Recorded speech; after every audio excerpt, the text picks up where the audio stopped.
Hi guys, and welcome back to another episode of the Terriers Talk podcast. And today, due to time constraints, we're going to be doing a dual episode, reviewing the game against Coventry City on Monday, and then previewing the game against Ipswich taking place on Saturday. We're recording this on Thursday evening, so we'll hopefully have this out Thursday night.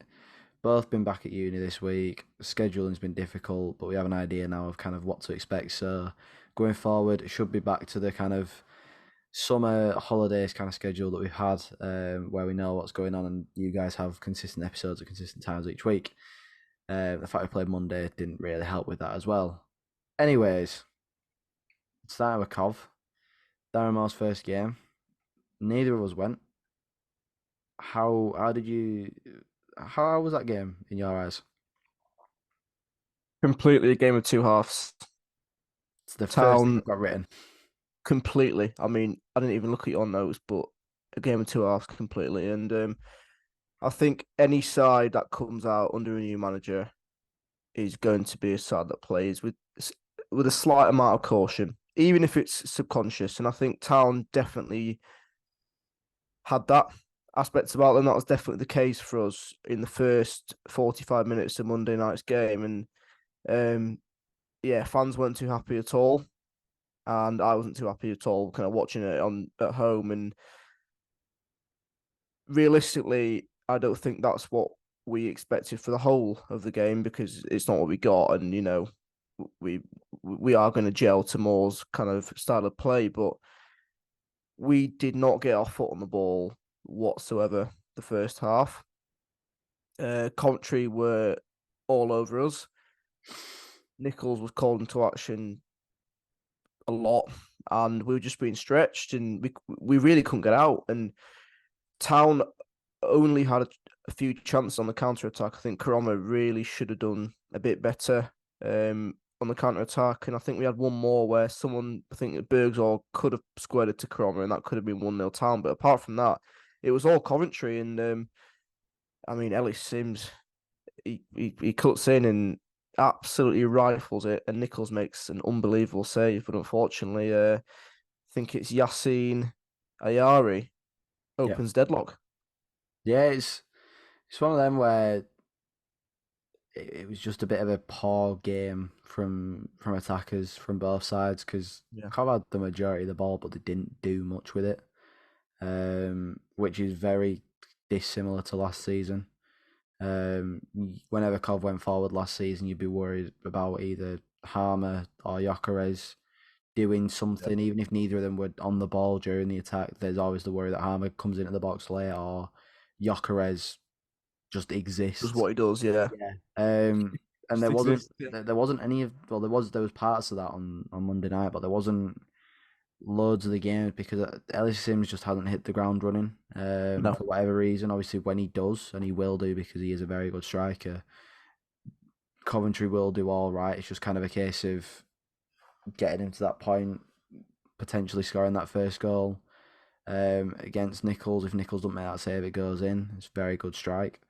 But it was quite toothless, and then obviously there were questions about the goal, whether it was handball. I'm still not sold either way, to be honest. I think Yeah. whichever camera angle you look at it changes your point of view on it.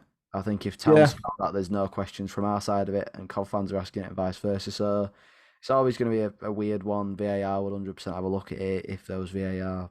Probably thank God it's not a thing in the championship, but yeah, one of those first halves where you look at and you go, right, there's work that needs to be done here. And I don't think that was unexpected given Moore literally came in Friday night, probably had a training session Friday morning at a push, but then had them for Saturday, maybe a little bit on Sunday. So very little time to get his squad up to standard, very little time to implement his ideas, very little time to actually talk to them in that kind of setting.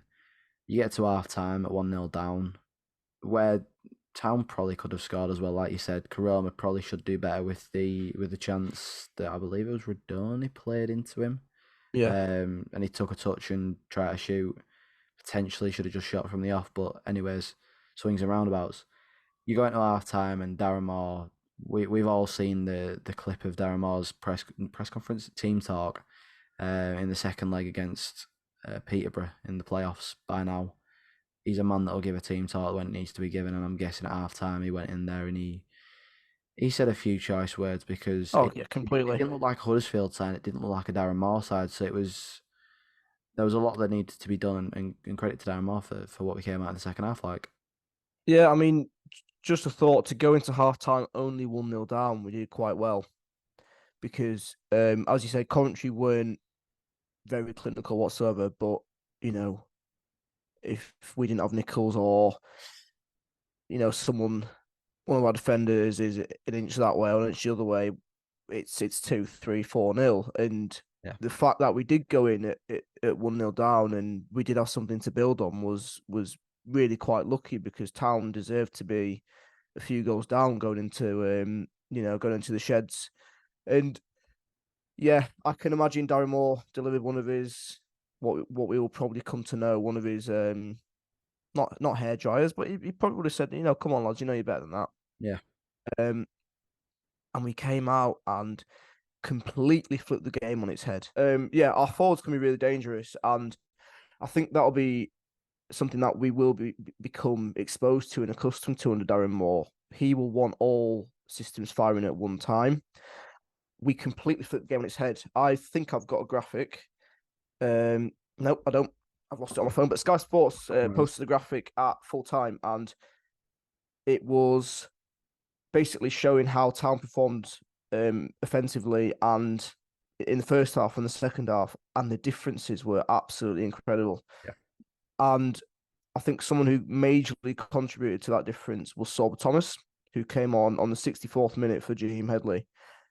And we know how deadly Sorba can be and his deliveries and his overall presence on the pitch when he is playing good football. And he completely flipped the game on his head, didn't he? Yeah. So that's the Sorba Thomas that Town fans expect to see because everybody knows how good he can be. Everybody knows how good he is. Everybody knows that he's got that in his locker. It's as simple as that.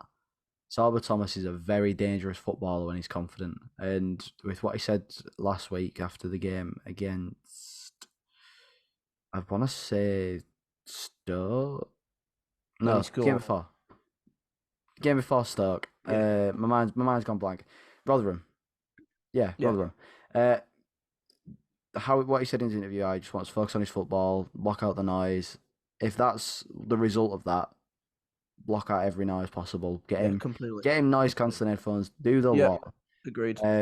Because he's so dangerous on that right side when he's just sober. When there's no else, there's no expectations. He's just Sorba Thomas on a football pitch, no noise around him.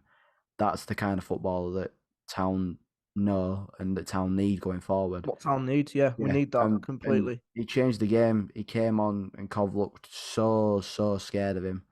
Um, we looked so much more offensive. We looked more dynamic. There was a million and one things that you could say that Sorba provided on Monday night, and it makes sense to then potentially look at starting him next game over Jackson and Headley, and it kind of makes you question why Jackson and Headley were the chosen wing backs at the start. To be honest, because Jackson obviously played last season as a left back, as a left wing back, starting him as a right wing back. Well, starting him as a right wing back, not even playing as a right wing back, starting him is, I don't want to say a rogue move, but it's a move that before the game should have asked me to say a lineup. I wouldn't be saying that Yeah. He he's going to won't be start there. right Yeah. wing back. Yeah, so it kind of leads you to say, well, is that going to be the future of how things go, or is he going to look to start Sorba next week?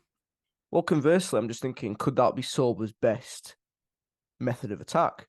Throwing him on, tired legs, and whipping balls into the box. And he might not like it, but and I know it's a one-time thing, and I know he's been absolutely lethal off the bench just on Monday. Could that be his, you know, could that be Darren Moore's tactical weapon? Who No, knows? And no. Personally, you think from the start? yeah, you've got a player like Salva Thomas there. You can't start him from the bench 46 games out of a Mm. season because Oh that no, doesn't. no, not all season. No, completely not. Because then obviously we know what we're missing when Yeah, he is firing. We're missing one of the best crosses in the league, and you can't have that for 30 odd minutes. Not even that, but no. you know if he does decide to switch it up, we do know we've got Sorba as that option to throw on. And I was saying earlier how he changed the game and referring to that graphic. I have now found that graphic, which is good, and it's a really really powerful one, which Darren Moore will probably look at and think, right, that's what my team can do. And Yeah. first half, Town had one shot. Second half, 9 shots. First half, 0 shots on target. Second half, 4 shots on target. First half, 4 touches in Coventry's box. Second half, 19. Um, First half, 25 passes in the final third. Second half, 61. First half, 0.06 expected goals. Second half, 0.72. And then possession, which is, this speaks volumes, 32% in the first half, 51 in the second half. We battered them second half. And that just shows I'd be massively encouraged if I was Darren Moore, because it's not even a full game like you've seen. Attacking wise, it's 45 minutes, and to have 9 shots, 4 on target, and absolutely dominate Coventry, and then eventually get the reward will be really encouraging. Yeah, I think it's only fair to speak about that reward. Sorba involved, puts the ball into the box. It's a dangerous ball into the box. Harrop flicks it on. I think that's And going in, by the way. If their defender doesn't block it, I think Harrod scores, I don't know about that. And to be honest, I don't really care because because it's what a man, Michael Ellick what a again. man, honestly, what a It's man. it's three on the bounce. We said we can't speak about him too much. And what do you even say at this point? He is absolutely phenomenal. He is Rolls Royce. absolutely incredible. It's just yeah, Michael Ellick. Just that is the podcast now. Change the name, change the art, change it. Logo change. It's happening. He is one of the best defenders in the league, Oh, and completely, I'm not even completely. being reactionary at this point. He was excellent defensively on Monday, and he scores a 95th minute equaliser. I don't know what more. Excuse me. I don't know what more you could want from Huddersfield Town centre half, because first half of this season he is just, well, not even half. First 8 games this season, it's not half a season yet. God, yeah. First 3 games this season, he's just been churning out performance after performance and goals as well. I mean, if the poise and the composure, you Yeah, know, the clock literally struck 94 minutes as he tapped that ball in. I think it hit the net, and that was it. Literally last kick of regulation time, and it's 1-1. And you've got 200 Town fans going absolutely berserk behind the goal. Seen some seen some brilliant videos. Of when we scored, and we deserved it. We completely deserved a point. I think that was a fair result, because you've got the first half, you've got strikers you couldn't finish for Coventry. Second half, we were really knocking on the door, but we weren't prolific enough to warrant maybe a win. So 1-1, and to equalise the last second of the game in proper Darren Moore fashion yeah. is something I think we will come to see a lot more, because I think Town teams of the past would probably think, all right, okay, I don't, you know, I don't see a way of getting back into the game so late.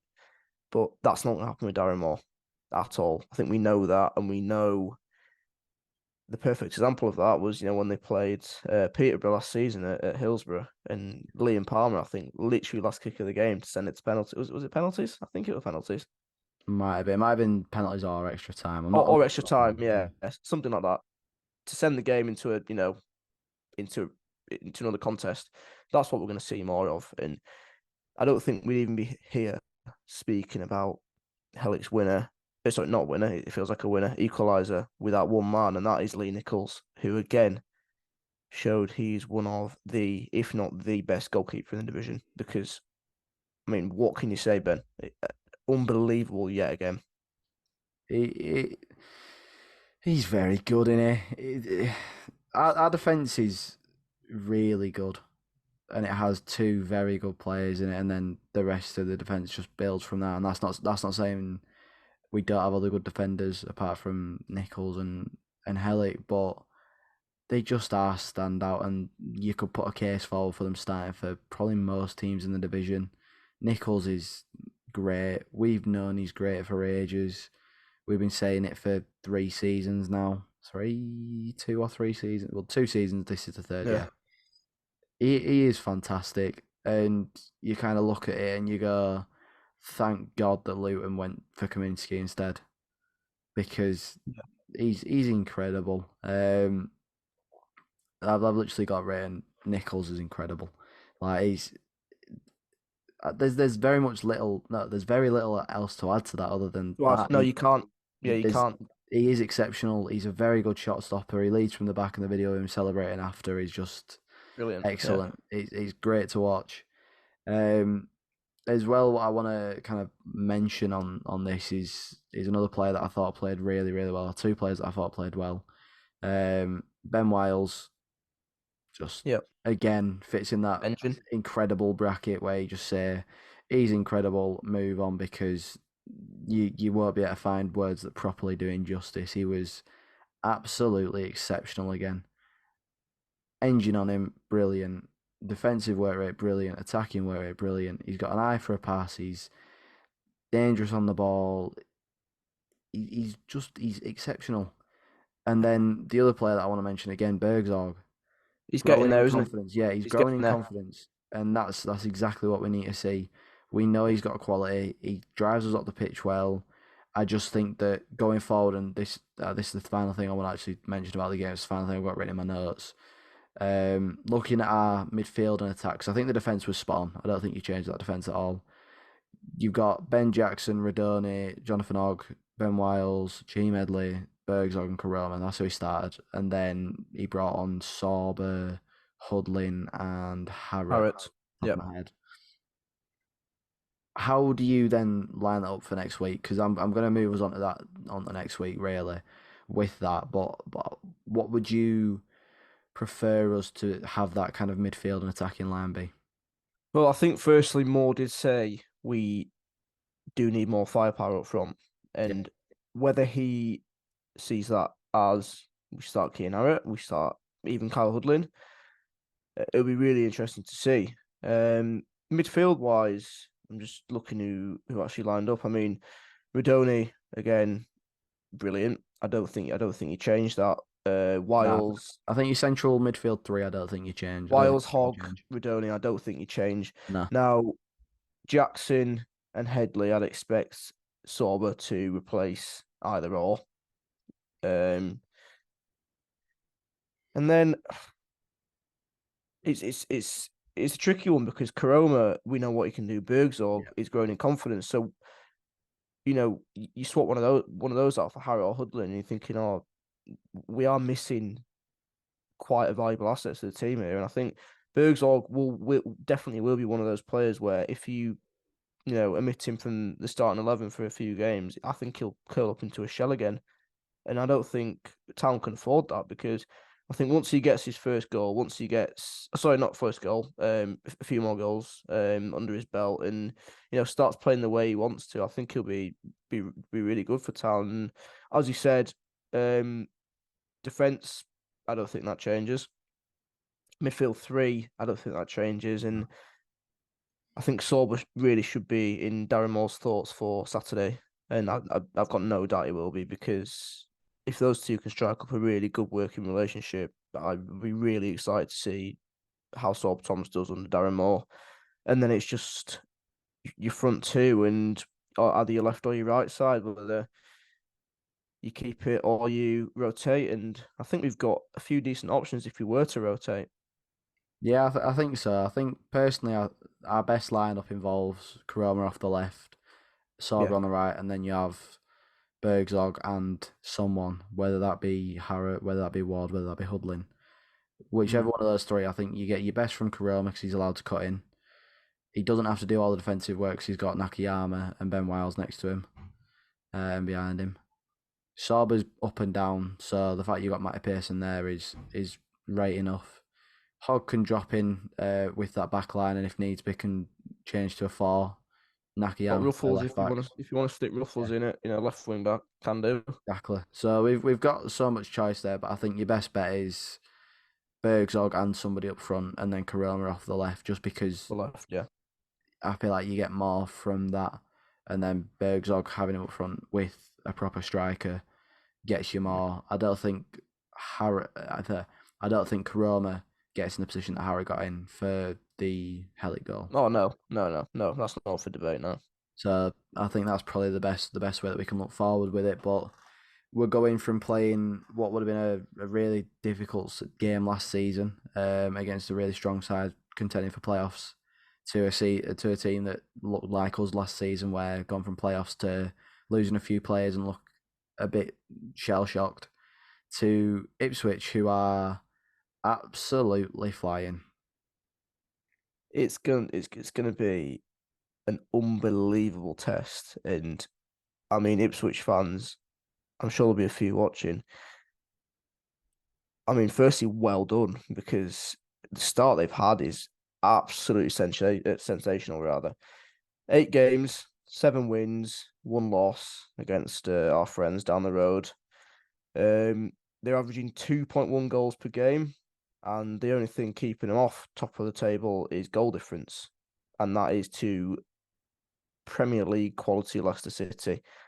I mean, it's just a testament to the club in general and the appointment of Kieran McKenna that you could say was a risk because you get a lot of top coaches or assistant managers at big clubs who they drop down a few leagues or even jump across to a side lower down in the Premier League and they just don't do well whatsoever. And McKenna he just seems to have that natural ability to manage.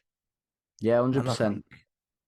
I mean, I think he just builds teams to win so far. Yeah, I think you look at the situation that he came into at Ipswich. He's completely revitalised that club.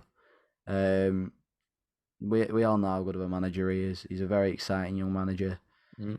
He's got a side that have bought into his style. You've got a club that have bought into his style. You've got a fan base that has bought into his style. They love him, and you can see why. He's a very good manager, and he's set his side up that they're doing extremely well. They've recruited well in the summer. I'm looking at the list here. You've got Twanzebe, Dane Scarlett, Hutchinson. Like Brandon he knows Williams what as he's well. doing. Yeah, he knows exactly what he's doing, and as a result, like you say, doing incredibly. And to lose one game in your first season in the Championship in 8 is quite frankly ridiculous. But Yeah, I've just it's found a silly. little stat for you. Go on. In Darren Moore's last 4 games against Kieran McKenna, he has drawn 3 and won 1. Oof. So he knows No what he's losses. about. Yeah, they definitely do know what each other are about, and I'm sure they would have analysed each other massively last season as Mhm. promotion contenders, and obviously both did go on to achieve promotion in very, very different scenarios, and that is a really, really good matchup, and I think there can be a lot taken from Darren Moore Sheffield Wednesday that is going to be transferred to Darren Moore's Huddersfield Town, and McKenna will be licking his lips at the prospect of facing Darren Moore in a higher league. Sorry, my emails are going off here. I don't know what's going on. But yeah, I think the matchup will be really, really exciting, and Ipswich unbelievably have sold out their away end, which is an absolute trek. So they'll be well supported. And I think what you will expect from Ipswich this season, and definitely on Saturday, is goals. I'm just looking at their games this season.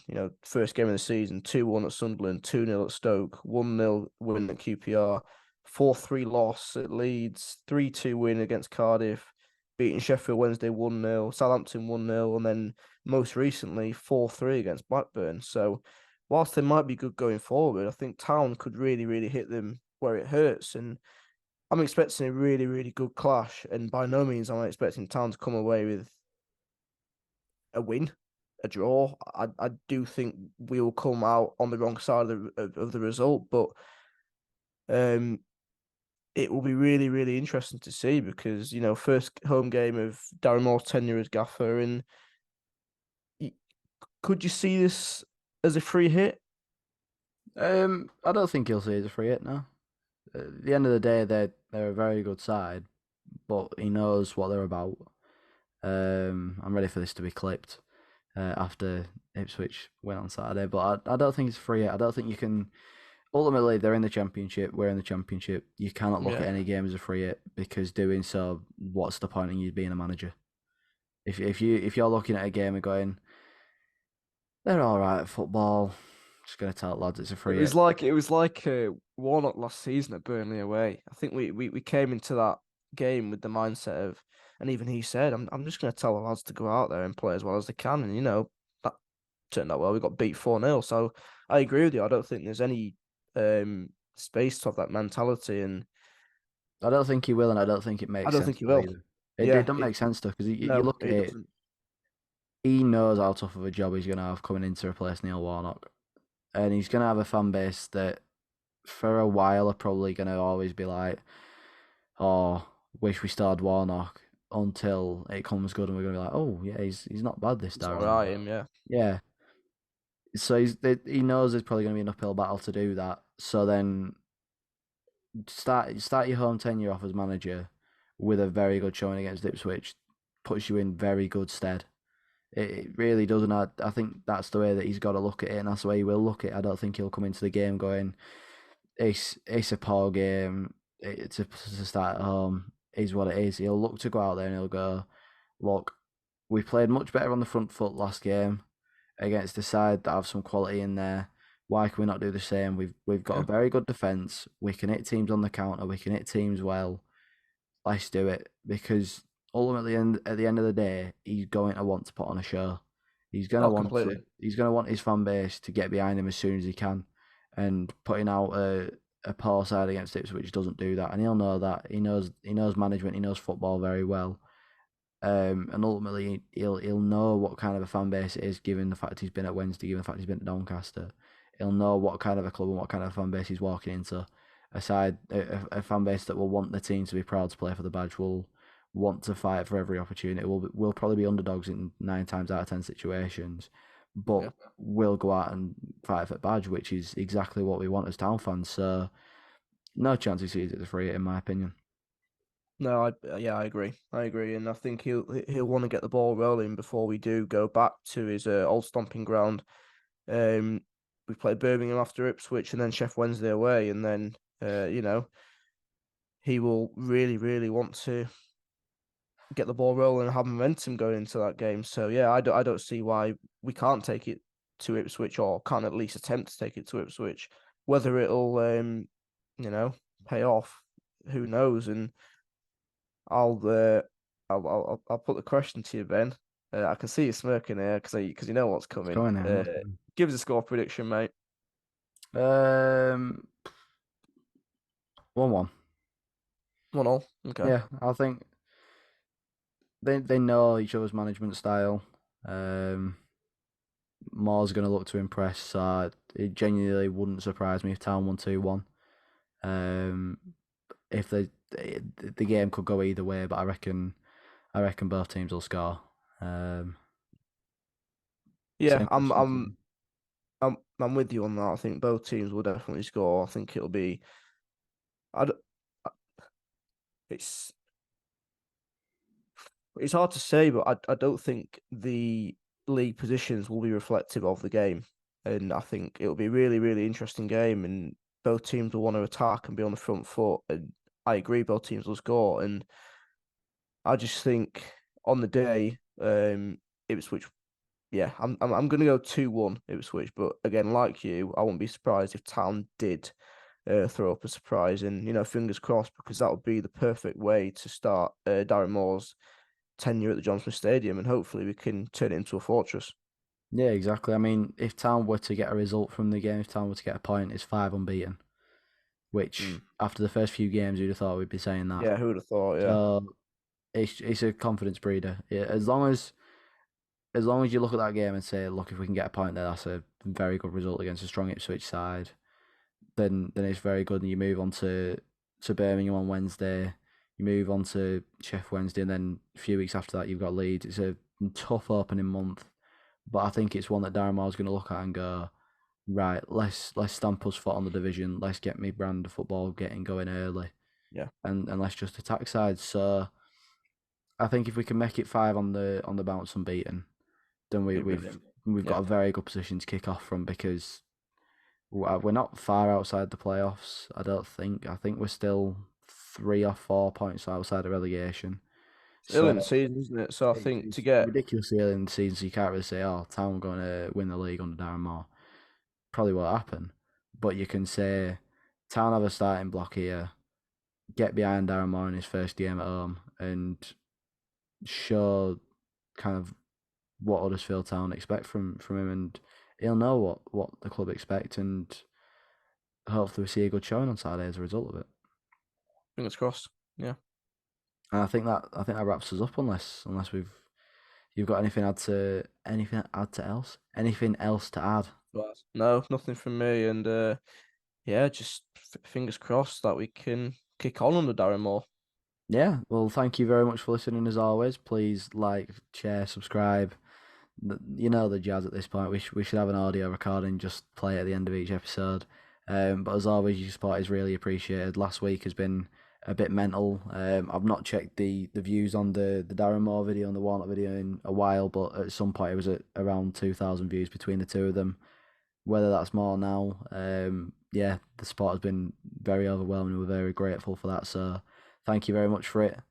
As always, you can listen to us on Spotify, Apple Music, top podcasters, this, that, the other, and leave your comments below for what you think the score will be against Ipswich and any thoughts from the game against Coventry or the upcoming game against Ipswich. So once again, thank you for listening, and we shall see you next time.